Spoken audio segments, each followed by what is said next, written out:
Hello students, welcome to success motivation. आप लोगों का फिर से नरेशन की क्लास में स्वागत है। तो ये जो क्लास है नरेशन की, ये 9 to 12 मतलब कक्षा 9 से 12 तक हर एक स्टूडेंट पढ़ सकता है। तो पिछली क्लास में मैं पढ़ा था कुछ डायरेक्ट नेट जाना था, क्या होता है नरेशन के रूल जाने थे, कुछ जनरल रूल्स भी पढ़े थे, 3 जनरल रूल पढ़े थे। आज हम लास्ट जनरल रूल जो कि है चेंज इन टेंस ये पढ़ेंगे और असर्टिव सेंटेंस की इनडायरेक्ट बनाने के रूल्स पढ़ेंगे। ठीक है, तो सबसे पहला कौन सा है? चेंज इन टेंस मतलब काल में परिवर्तन। अब इसको पढ़ने से पहले एक बात ये है, इसको पढ़ने से पहले एक मेन बात तुमको ये ध्यान में रखनी होगी कि ये जो चेंज इन टेंस वाला जो जनरल रूल्स है ये तभी लागू होगा जब रिपोर्टिंग वर्ब भूतकाल में। हमने क्या कहा कि यह नियम चेंज इन टेंस वाला जो नियम है ये तभी लागू होगा जब रिपोर्टिंग वर्ब, कहने का मतलब रिपोर्टिंग वर्ब कितनी होती है? रिपोर्टिंग वर्ब 3 टाइप्स की होती है। कौन सी? देखो, से होती है, सेज होती है और सैड होती है। से होती है, सेज होती है, सैड होती है। से जो होती है वो प्रेजेंट नहीं बल्कि फ्यूचर की होती है। से काहे की होती है? फ्यूचर की होती है। सेज काहे की होती है? सेज प्रेजेंट की, प्रेजेंट फॉर्म होती है। ठीक है, और सैड जो होती है वो होती है पास्ट फॉर्म। तो हमने क्या कहा कि जब रिपोर्टिंग वर्ब पास्ट टेंस में हो, कहने का मतलब सैड का प्रयोग हुआ, आगे लिखा भी है कि यह नियम तभी लागू होगा जब रिपोर्टिंग वर्ब भूतकाल में अर्थात केवल सैड या सैड टू का प्रयोग हो। केवल सैड या सैड टू का प्रयोग हो। सैड के आगे कुछ भी नहीं लगाना चाहिए, ना विल लगा हो ना सैड लगा हो। ठीक है, केवल सैड या सैड टू का प्रयोग हो। ठीक है, तो इस नियम को पढ़ने से पहले आपको ये बात ध्यान रखनी है कि रिपोर्टिंग वर्ब भूतकाल में हो और केवल सैड या सैड टू का प्रयोग हो। फिर पढ़ते हैं, देखो ये है रिपोर्टेड पार्ट का वाक्य, मतलब जो रिपोर्टेड पार्ट जो डायरेक्ट स्पीच में होगा उसका पार्ट ये है। और फिर है इनडायरेक्ट स्पीच का वाक्य, मतलब आप चेंज किस में करोगे। देखो, यदि रिपोर्टेड पार्ट का वाक्य प्रेजेंट इंडेफिनिट है, प्रेजेंट इंडेफिनिट आप जानोगे कैसे? वर्ब में यस या यस लगा होगा, सिंगुलर वचन सिंगुलर के साथ, और प्लूरल के साथ उसमें केवल वर्ब की फर्स्ट फॉर्म लिखी होगी। ठीक, अगर रिपोर्टेड पार्ट प्रेजेंट इंडेफिनिट में है तो वो इनडायरेक्ट, मतलब प्रेजेंट इंडेफिनिट में है तो वो इनडायरेक्ट में जाएगा, तो काहे का हो जाएगा? पास्ट इंडेफिनिट में जाएगा। प्रेजेंट इंडेफिनिट का वाक्य पास्ट इंडेफिनिट में चेंज होता है। और अगर इज एम आर लिखा हो, अगर सिंपल प्रेजेंट का टेंस हो, सिंपल प्रेजेंट में केवल इज और इज एम आर लगता है। ठीक है, तो इज एम आर लगाओ तो उसको वहाँ की उसकी जगह पर वॉज या वर कर देते हैं। क्या करते हैं? वॉज या वर। अब यहाँ पर एक मेन बात क्या है कि कुछ बच्चे इसको वेयर बोलते हैं, इसको वेयर नहीं बल्कि वर बोलते हैं। क्या बोलते हैं? वर बोलते हैं। ठीक है, फिर आते हैं प्रेजेंट कॉन्टिन्यूअस में। अगर रिपोर्टेड पार्ट का वाक्य प्रेजेंट कॉन्टिन्यूअस का है तो वो इनडायरेक्ट में जाते समय पास्ट कॉन्टिन्यूअस का हो जाएगा। कहने का मतलब प्रेजेंट कॉन्टिन्यूअस में वर्ब क्या लगी होती है? इज एम आर लगा होगा। कर्ता के अनुसार, कर्ता के अनुसार अगर ही है तो इज लगा होगा, या आई है तो एम लगा होगा, या फिर कोई प्लूरल वचन है या प्लूरल नाउन है तो वहाँ पर आर लगा होगा, और साथ में वर्ब की आईएनजी फॉर्म लगी होगी। तो ये है प्रेजेंट कॉन्टिन्यूअस। तो जब हम इनडायरेक्ट में चेंज करेंगे तो ये काहे में चेंज होगा? पास्ट कॉन्टिन्यूअस में। काहे में? Past continuous. कहने का मतलब इज एम आर की जगह पर वॉज वर लग जाएगा और हमको आईएनजी फॉर्म को बिना छेड़े वैसे ही लिख देना है, मतलब वॉज वर और जो आईएनजी फॉर्म लिखी है उसको वैसे ही लिख देंगे। ठीक है, फिर प्रेजेंट परफेक्ट का टेंस, प्रेजेंट परफेक्ट मतलब हैज़ हैव लगा होगा और प्लस वर्ब की थर्ड फॉर्म का प्रयोग होगा। प्रेजेंट परफेक्ट जानने का मतलब ये है कि उसमें या तो हैज़ हैव लगा हो, मतलब उसमें हैज़ हैव लगा होगा और प्लस वर्ब की थर्ड फॉर्म लगी होगी।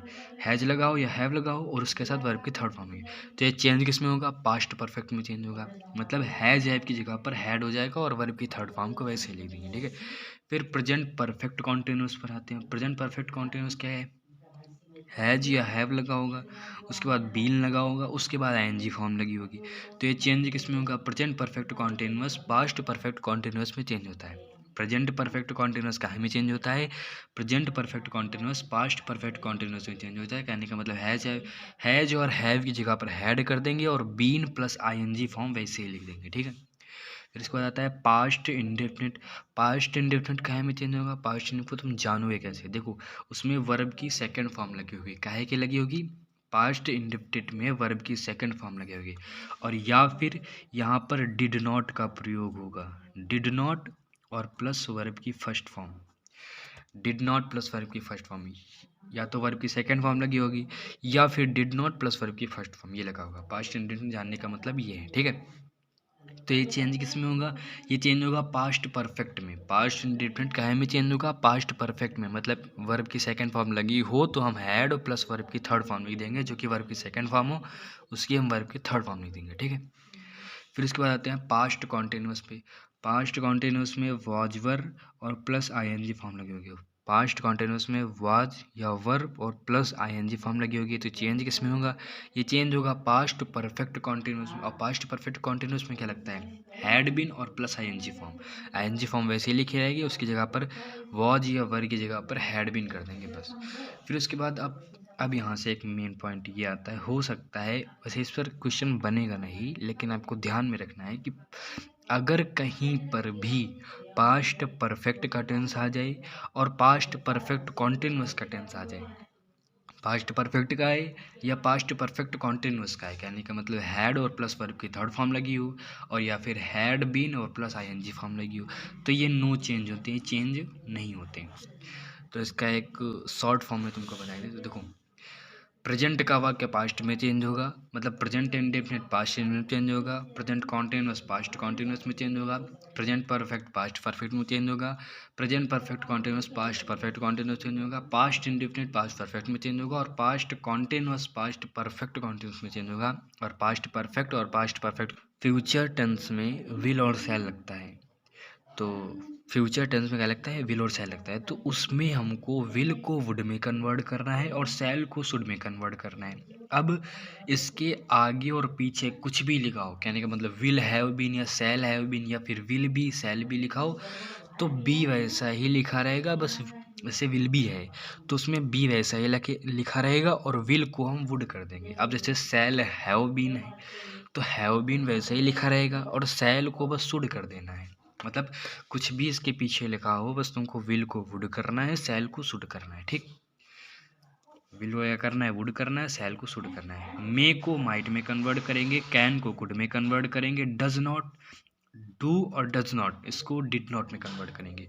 डू नॉट या डज नॉट हो तो उसको डिड नॉट में कन्वर्ट करेंगे। डिड नॉट हो तो उसे हैड नॉट में कन्वर्ट करेंगे। तुमको आगे बताया हमने, डिड नॉट लगा हो तो उसको पास्ट परफेक्ट में चेंज कर देते हैं, ठीक। मस्ट गो हो तो मस्ट गो को चेंज नहीं करते। मस्ट गो को मे गो को चेंज करते, मस्ट गो को चेंज नहीं करते, ठीक। अब से हम स्टार्ट कर रहे हैं प्राइवेट रूल। आपके जनरल रूल्स यहाँ से सभी खत्म हो चुके हैं। जनरल रूल्स चार थे। हमने सबसे पहले क्या पढ़ाया आपको? हमने सबसे पहले आपको पढ़ाया था reporting verb and reported speech, indirect speech, indirect speech, हाँ इनडायरेक्ट स्पीच पढ़ाया था, ठीक है। फिर उसके बाद हमने आपको पढ़ाया चेंज इन प्रोनाउन। फिर उसके बाद चेंज इन अदर वर्ड्स। फिर उसके बाद चेंज इन टेंस। ये 4 जनरल रूल्स हमने आपको पढ़ाए। अब से हम प्राइवेट रूल स्टार्ट कर रहे हैं, ठीक है। तो सबसे पहला असर्टिव सेंटेंस के टाइप बताए थे। 5 सेंटेंस के टाइप तो होते हैं assertive sentence, interrogative, imperative, exclamatory, optative. सबसे पहला है ऑप्टेटिव। ऑप्टेटिव के केवल 2 रूल हैं। ऑप्टेटिव के केवल 2 रूल हैं नरेशन बनाने के, ठीक है। तो अब यहाँ से तुमको बात ध्यान में रखनी है कि असर्टिव सेंटेंस का वाक्य 2 प्रकार का होता है। असर्टिव सेंटेंस का वाक्य कितने प्रकार का होता है? 2 प्रकार का होता है। एक तो होता है पॉजिटिव, एक तो होता है पॉजिटिव कह लो या फिर अफर्मेटिव कह लो। क्या कह लो? पॉजिटिव कह लो या फिर अफर्मेटिव कह लो, ठीक है। और एक होता है निगेटिव, ठीक। वहाँ पर नेगेटिव भी आ सकता है और अफर्मेटिव भी आ सकता है। असर्टिव सेंटेंस 2 टाइप के होता है, पॉजिटिव अफर्मेटिव। मतलब अफर्मेटिव होगा या नेगेटिव होगा, ठीक है। तो रूल नंबर 1 हम स्टार्ट करते हैं। रूल नंबर 1 ये कहता है कि जब रिपोर्टिंग वर्ब प्रेजेंट या फ्यूचर में हूँ, सबसे पहले तुमको सेंटेंस में रिपोर्टिंग वर्ब भी देखनी है। सबसे पहले इनडायरेक्ट बनाते समय डायरेक्ट स्पीच में सबसे पहले रिपोर्टिंग वर्ब देखनी है।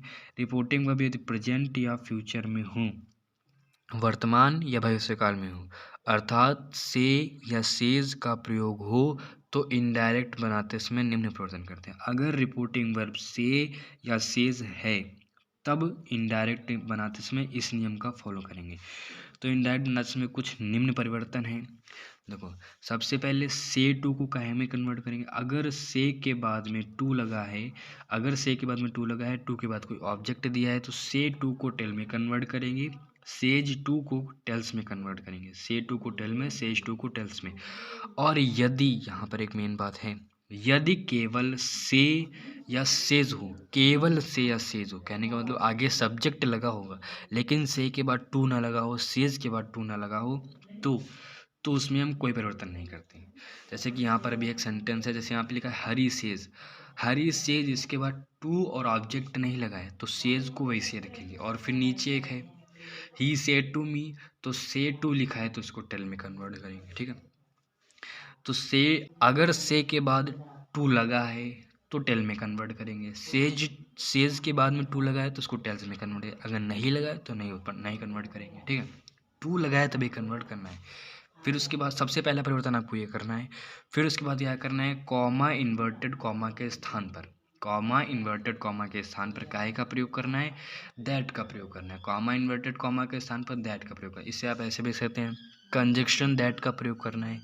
दो सेंटेंसेस को जोड़ने के लिए कंजक्शन का प्रयोग किया जाता है। काहे का प्रयोग किया जाता है, कंजक्शन का प्रयोग किया जाता है। ये फिर उसके बाद क्या करना है, तीसरा चेंज क्या करना है, तीसरे परिवर्तन सिर्फ बताना है। ठीक, तीसरा परिवर्तन क्या करना है, अगर हमको आई मिल जाए या वी मिल जाए या फिर यू मिल जाए तो उसको बदल कर लिखेंगे, क्योंकि आई और वी जो होते हैं वो फर्स्ट पर्सन के प्रोनाउन होते हैं और यू जो होता है वो सेकंड पर्सन का। और हमने आपको बता रखा है कि चेंज इन प्रोनाउन में केवल फर्स्ट पर्सन और सेकंड पर्सन का प्रोनाउन ही चेंज होता है, थर्ड पर्सन का प्रोनाउन चेंज नहीं होता। तो आई वी और अगर यू मिल जाता है तभी उसको चेंज करेंगे। आई वी काहे के अनुसार चेंज होगा, सब्जेक्ट के अनुसार, यू काहे के अनुसार चेंज होगा, ऑब्जेक्ट के अनुसार। ठीक, फिर उसके बाद एक नोट है कि इस नियम में रिपोर्टेड पार्ट के वाक्य में हम किसी भी प्रकार का परिवर्तन नहीं करेंगे, किसी भी प्रकार परिवर्तन नहीं करेंगे। क्यों नहीं करेंगे, क्योंकि हमने तुमको चेंज इन टेंस पढ़ाने से पहले एक मेन बात तुमको बताई थी कि चेंज इन टेंस वाला जनरल रूल्स तभी लागू होगा जब रिपोर्टिंग वर्ब भूतकाल में हो, और इसमें तो केवल और केवल प्रेजेंट और फ्यूचर में हो। कहने का मतलब प्रेजेंट या फ्यूचर में है, वर्तमान या भविष्य काल में है, भूतकाल में तो है नहीं। तो इसमें ये नियम लागू, general rules change in tense वाला लागू नहीं होगा। ठीक है, तो अब कुछ एग्जाम्पल के माध्यम से आपको समझाते हैं। अब जैसे कि तुम्हारे सामने अगर एक क्वेश्चन आता है तो उसको सॉल्व कैसे करना है। सबसे पहला आपका डायरेक्ट स्पीच दिया गया है कि आपसे पूछा जाएगा कि इसको इनडायरेक्ट स्पीच से कन्वर्ट कीजिए, तो तुम इसको कन्वर्ट चेंज कैसे करोगे। लिखा है Hari says comma inverted comma start Mohan goes to school. सबसे पहले हमको सेंटेंस में रिपोर्टिंग वर्ब देखनी है। सबसे पहले हमको रिपोर्टिंग वर्ब देखनी है। रिपोर्टिंग वर्ब क्या है, सेज है। हमने कहा था कि अगर आपको से या सेज मिल जाए तो असर्टिव सेंटेंस का रूल नंबर 1 लागू होगा। से या सेज मिल जाए तो असर्टिव सेंटेंस का नियम नंबर 1 लागू होगा। सबसे पहले हमने ये क्लियर कर लिया कि इसमें नियम नंबर 1 ही लागू होगा। फिर उसके बाद कन्वर्ट क्या करना है, मतलब परिवर्तन करने के नियम। ठीक, फिर उसके बाद एक नोट है कि इस नियम में रिपोर्टेड पार्ट के वाक्य में हम किसी भी प्रकार का परिवर्तन नहीं करेंगे, किसी भी प्रकार परिवर्तन नहीं करेंगे। क्यों नहीं करेंगे, क्योंकि हमने तुमको चेंज इन टेंस पढ़ाने से पहले एक मेन बात तुमको बताई थी कि चेंज इन टेंस वाला जनरल रूल्स तभी लागू होगा जब रिपोर्टिंग वर्ब भूतकाल में हो, और इसमें तो केवल और केवल प्रेजेंट और फ्यूचर में हो। कहने का मतलब प्रेजेंट या फ्यूचर में है, वर्तमान या भविष्य काल में है, भूतकाल में तो है नहीं। तो इसमें ये नियम लागू, general rules change in tense वाला लागू नहीं होगा। ठीक है, तो अब कुछ एग्जाम्पल के माध्यम से आपको समझाते हैं। अब जैसे कि तुम्हारे सामने अगर एक क्वेश्चन आता है तो उसको सॉल्व कैसे करना है। सबसे पहला आपका डायरेक्ट स्पीच दिया गया है कि आपसे पूछा जाएगा कि इसको इनडायरेक्ट स्पीच से कन्वर्ट कीजिए, तो तुम इसको कन्वर्ट चेंज कैसे करोगे। लिखा है Hari says comma inverted comma start Mohan goes to school सबसे पहले हमको सेंटेंस में रिपोर्टिंग वर्ब देखनी है। सबसे पहले हमको रिपोर्टिंग वर्ब देखनी है। रिपोर्टिंग वर्ब क्या है? सेज है। हमने कहा था कि अगर आपको से या सेज मिल जाए तो असर्टिव सेंटेंस का रूल नंबर 1 लागू होगा। से या सेज मिल जाए तो असर्टिव सेंटेंस का नियम नंबर 1 लागू होगा। सबसे पहले हमने ये क्लियर कर लिया कि इसमें नियम नंबर 1 ही लागू होगा। फिर उसके बाद कन्वर्ट क्या करना है, मतलब परिवर्तन करने के नियम भी तुमको बताए थे। 3 नियम हैं इसके अनुसार, ठीक है। तो सबसे पहला परिवर्तन हमें क्या करना है? सबसे पहला परिवर्तन हमें करना है से टू को टेल में, सेज टू को टेल्स में, और से या सेज लिखा हो तो उसमें कोई परिवर्तन नहीं करना, ठीक। तो सबसे पहले सब्जेक्ट को वैसा ही लिख देते हैं, वैसा ही हमने लिख दिया। फिर सेज लिखा है, अभी सेज के बाद टू आया नहीं तो उसको कन्वर्ट नहीं करेंगे। अगर टू आ जाता तो सेज को टेल्स में कन्वर्ट कर देंगे, सेज को वैसा ही लिख देंगे, हरी सेज। अब हमने क्या, दूसरा नियम क्या है? कॉमा इन्वर्टेड कॉमा के स्थान पर दैट का प्रयोग करेंगे। कॉमा इन्वर्टेड कॉमा के स्थान पर काहे का प्रयोग करेंगे? दैट। इसके स्थान पर काहे का प्रयोग करना है? दैट का प्रयोग। इसको हटा देंगे, इसके स्थान पर हमने दैट का प्रयोग कर दिया, ठीक। फिर उसके बाद मोहन लिखना है। अब यहाँ पर आप एम बड़ा बनाओगे। क्यों बड़ा बनाओगे? क्योंकि मोहन जो है वो एक प्रकार का नाउन है, और नाउन कहीं भी लिखा जाता है वहाँ पर बड़ा अक्षर बनता है, ठीक है। फिर उसके बाद क्या करना है? फिर हमने तुमको एक इम्पॉर्टेंट नोट बताया था कि इसमें रिपोर्टेड पार्ट के वाक्य में हम किसी भी प्रकार का कोई भी परिवर्तन, मतलब किसी भी प्रकार का नहीं, इसमें केवल चेंज इन टेंस वाला जनरल रूल्स नहीं लगेगा। फिर उसके बाद हमको क्या करना है? अगर आई वी यू मिल जाता है तो उसको बदल के लिखेंगे। इसमें आई और वी तो मिला नहीं, ना यू मिला, तो सेंटेंस को वैसा ही लिख देंगे, Mohan goes to school, Mohan goes to school, ठीक। फिर इसके बाद ये दिया गया है। अब इसको बनाना है। देखो सबसे पहले क्या लिखेंगे? ही लिखेंगे। रिपोर्टिंग में अब से लिख दी गई है तो नियम नंबर 1 ही लागू होगा। से दी गई है तो नियम नंबर 1 ही लागू होगा, ठीक है। अब से के बाद टू मिल गया तो से टू को काहे में कन्वर्ट करना है? टेल में कन्वर्ट करना है। से टू को हमने टेल में कन्वर्ट कर दिया, ठीक। फिर उसके बाद ऑब्जेक्ट हमने क्या लिखा? ऑब्जेक्ट लिख दिया मी। जो ऑब्जेक्ट दिया होता है उसको ऑब्जेक्ट को लिख दिया जाता है, केवल से टू को कन्वर्ट करना है, ठीक। फिर हमने दूसरा परिवर्तन पढ़ रखा है कि कॉमा इन्वर्टेड कॉमा के स्थान पर काहे का प्रयोग किया जाता है? दैट का प्रयोग किया जाता है। हमने दैट का प्रयोग कर दिया। फिर उसके बाद हमने तीसरा नियम क्या पढ़ा कि अगर आई वी यू मिल जाए तो उसको बदल के लिखें। क्या मिला? आई मिल गया आई। अब हमने क्या पढ़ा है? हमने एक ट्रिक पढ़ी थी SON वाली, फर्स्ट सेकंड थर्ड, पढ़ी थी नहीं पढ़ी थी? फर्स्ट पर्सन का प्रोनाउन सब्जेक्ट के अनुसार, सेकंड पर्सन का प्रोनाउन ऑब्जेक्ट के अनुसार, थर्ड पर्सन का प्रोनाउन नो चेंज, ठीक। तो आई कौन सा पर्सन है? फर्स्ट पर्सन है। फर्स्ट पर्सन का है के अनुसार चेंज होगा? सब्जेक्ट के अनुसार। सब्जेक्ट क्या है? ही लिखा है तो ही लिख देंगे। आई को इससे लेंगे तो यहाँ पर क्या आ जाएगा? ही आ जाएगा। मतलब सब्जेक्ट के स्थान पर जो लिखा होता है उसको वही लिखा जाता है, ठीक। ही। अब क्या चेंज करेंगी? तुम बताओ। चेंज इन टेंस वाला रूल लगेगा? नहीं लगेगा। क्यों नहीं लगेगा?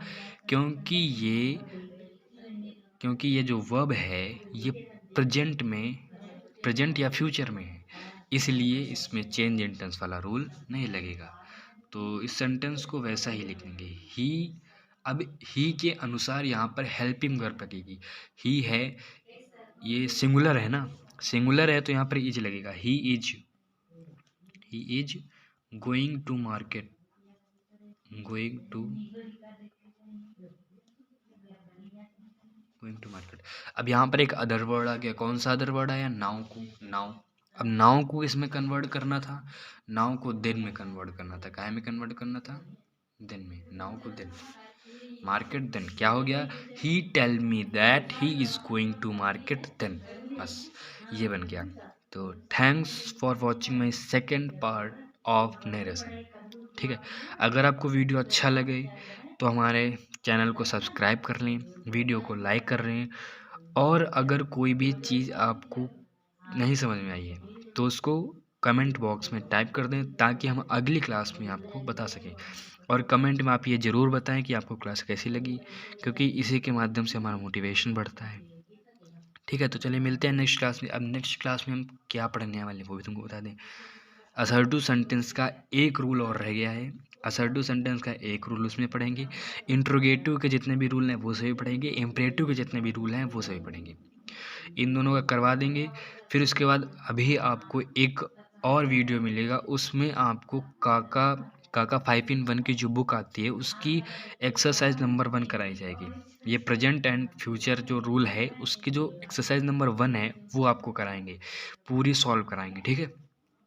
तो उसको भी देखें ताकि आपको जो इस वीडियो में नहीं समझ में आया है वो उस वीडियो में समझ में आ जाए, ठीक है। तो उस क्लास को ज़रूर देखिएगा।